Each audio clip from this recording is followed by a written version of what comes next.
আসসালামু আলাইকুম ওয়া রাহমাতুল্লাহি ওয়া বারাকাতুহু। সম্মানিত দিনী ভাই ও বোনেরা, আশা করি আল্লাহ সুবহানাহু ওয়া তাআলার অশেষ রহমতে ভালো আছেন। আজকে আমরা জানব আল্লাহর ওলি হওয়ার 5টি উপায় সম্পর্কে। উপমহাদেশের প্রখ্যাত বুজুর্গ আলেম শাহ হাকিম মুহাম্মদ আখতার রহমাতুল্লাহ আলাই আল্লাহর ওলি তথা তার প্রিয়ভাজন হওয়ার জন্য 5টি উপায় বর্ণনা করেছেন। তা হলো নিম্নরূপ। 1 নাম্বার, আল্লাহওয়ালাদের সঙ্গে সম্পর্ক রাখা। 2 নাম্বার, গুনাহ ত্যাগ করা।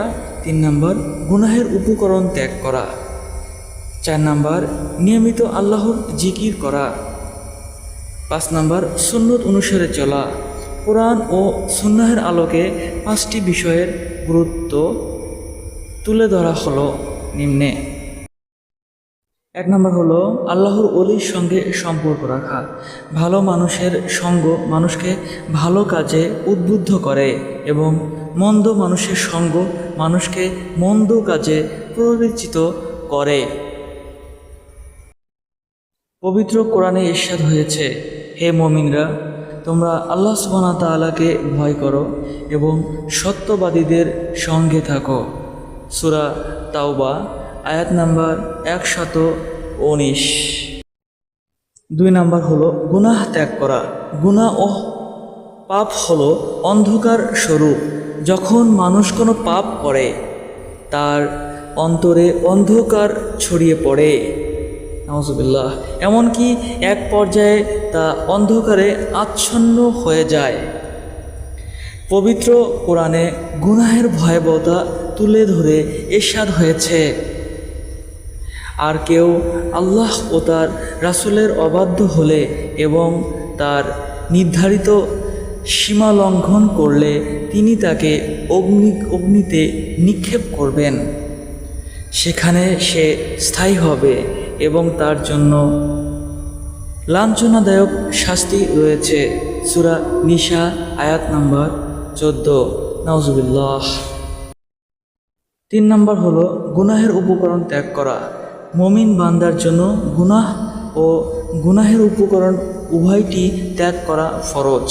গুনাহের উপকরণ দ্বারা উদ্দেশ্য হলো এমন ব্যক্তি, বিষয়, বস্তু, পরিবেশ ও প্রতিষ্ঠান যা মানুষকে আল্লাহর অবাধ্য হতে প্ররোচিত করে অথবা যা কিছু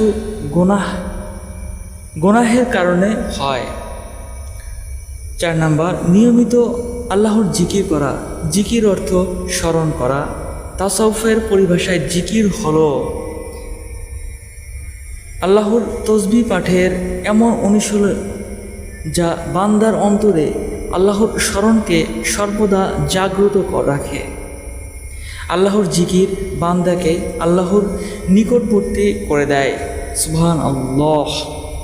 মহানবী সাল্লাল্লাহু আলাইহি ওয়াসাল্লাম আল্লাহর স্মরণ বিমুখ মানুষদের মৃত ব্যক্তির সঙ্গে তুলনা করেছেন। তিনি বলেন, যারা আল্লাহর জিকির করে এবং যারা আল্লাহর জিকির করে না তাদের দৃষ্টান্ত ওই ব্যক্তির মতো, জীবিত ও মৃত ব্যক্তির মতো।